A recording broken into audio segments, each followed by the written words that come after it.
the markets has been going down like considerably, and you do need to have thick skin. And I'm really like fortunate in the sense that I'm kind of dead inside, as you said. I just look at figures now and numbers just as numbers. I don't look at them as like the dollar amount. I've seen my portfolio go down multiple six figures in a day, and it doesn't bother me. For a lot of people, that can hurt them. And that's, again, what we teach our students as well. Like, some of our students have got like 6 figures, 7 figures in their portfolio, and they're, you know, when we do have pullbacks, which are 40%, they're losing, you know, $500,000 in, you know, paper value. But I train them to basically believe that it doesn't exist, in a sense. It doesn't exist unless you've clicked the sell button. Then the numbers mean nothing. And it's just having patience, having that conviction, believing in your plays, believing in yourself. That's what really helps us be successful in the crypto markets. Because when you have that belief, when you have that conviction, when you believe in your strategy and you know where the market's going to go in the next 12 months, that's when those 30, 40, 50, 60% dips don't mean anything. And you're actually able to do what a lot of people don't do, which is buy the dips as well. When your portfolio is 50, 60% down, and then you're chucking another 100 grand into the market, you have to have some balls to do that. Like, you have to have serious conviction. And that's what we work on every single day. Why I'm laughing, sorry, provided the story works out, we'll find out in a year or two. But when I had bought loads of Solana in the last bull run, I bought it at like 120, 150. I bought some at 250, and it went all the way down to like 10, 12. Yeah. And I was like, fuck it. I was just going to start buying it again, because at that point I was like, I'm already in massively anyway. Yeah. And I bought quite a lot at that point, and now it's obviously back up to, I think it was like 170 or something roughly today. Yeah. But that's where I try and like reframe my mind. If I fundamentally like something long term, I'm like, this is just on sale, it's on discount. So when Solana dipped 100%. Recently to like 110, 120, I bought some more at 120 because I was like, this is just cheap. Yeah, 100%. And again, it takes some balls to do that. To buy Solana at $12 when it was... Part of me was like, this is... You're either going to fucking rinse this or you're fucked. So I was like, well, I'm already in. So like, you're in deep. You might as well like throw a bit more in and see what happens. Yeah, and I bet that was the best play of the year because, you know, buying at $12, it's now at what, 170? So you're up massive now. But there's a lot of people that wouldn't do that. So the fact that you did that means that you have conviction in Solana, you have conviction in the crypto market, and you know it's going to do well. And that play is played off for you. And you're going to make way more money because Solana's one of the best... layer ones this cycle, 100%. Like the community, the conviction, what it's doing, the activity, all the data is pointing towards that Solana's even probably going to compete with Ethereum. Like there could be a flippening where Solana could take over Ethereum, which is a controversial thing to say, but I do think that, you know, Solana has that potential, and the fact that you got in at $12 means you're gonna be onto an absolute winner. So that's a good question. So say hypothetically you're a man who got in and you were a degenerate, you bought some at $12. Where would you start looking to exit that? Because some people talk about going from 500 to 800 to more.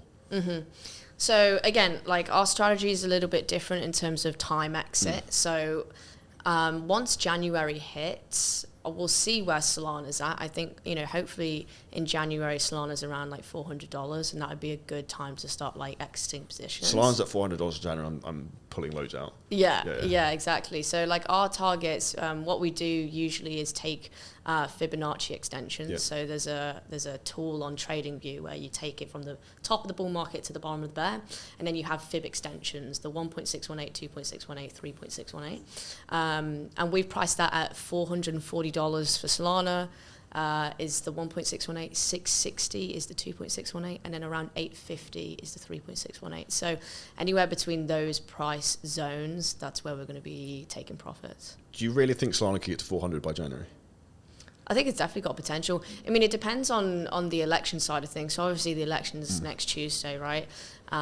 If Kamala gets in, probably going to have a little bit of flash crash. Might be the last opportunity for you to, you know, buy in at cheap prices, and then, you know, long term we're going to blast past all-time highs, and then by January we should be in good stead. Usually Q1 of 2025 is always the best for the crypto market, so that's why I think, you know, it wouldn't surprise me if Solana's at $400, because it's 170 now.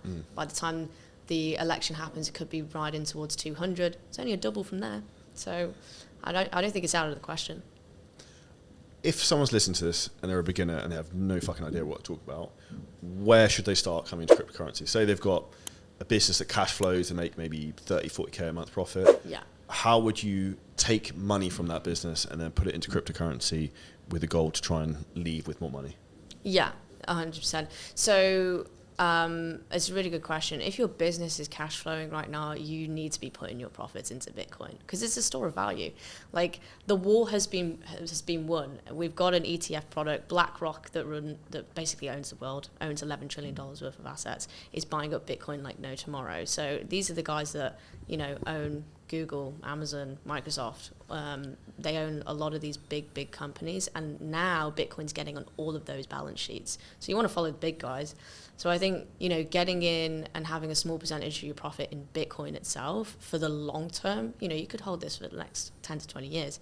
That's going to be a really, really good idea. And then you've also got to think about, altcoin season. So the next 12 months is going to be really key. It's going to be the biggest period of growth. And it's where you can really take advantage of altcoins. So, buying up Solana and, good layer one projects like Sui, or infrastructural projects, oracles like Chainlink, like these are all good standing altcoins that are going to perform really well over the next 12 months, and you can start taking profits. So, think about if you're putting 100 grand into crypto, you could come out with 200, 300, 400 grand, and that'll increase your bottom line by a massive amount.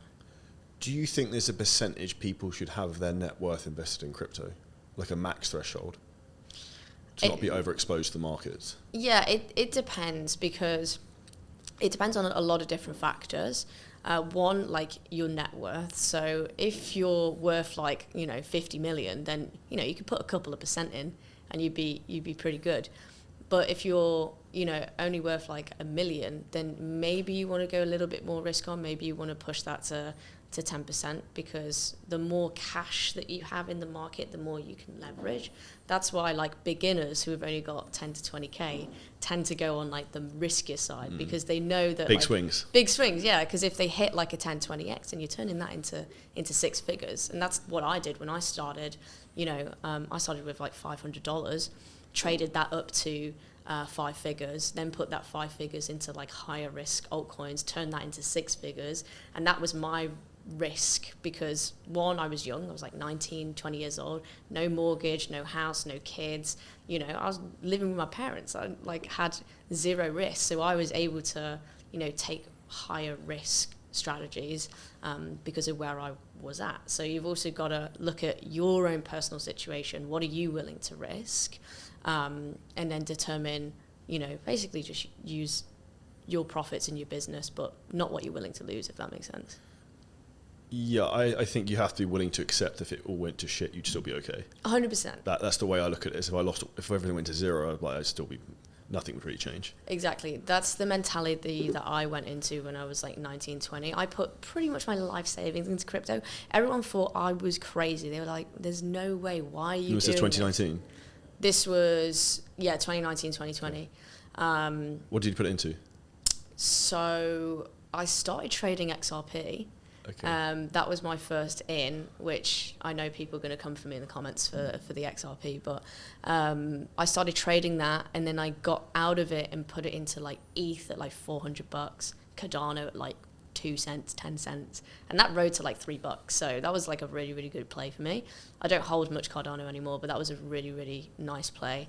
I also caught on to early trends and narratives. So I started buying up NFT marketplaces before NFTs were even a thing, because I saw the future of this technology. I wasn't totally bought into the Bored Ape Yacht Club NFTs at that time. And I actually bought these marketplaces before Bored Ape Yacht Club even came out. That's how early I was to this. So catching those trends and narratives, that's what really made me, the most amount of money in this market. Jumping into layer twos before layer twos even existed. So it was a lot of those early plays that made me the most money.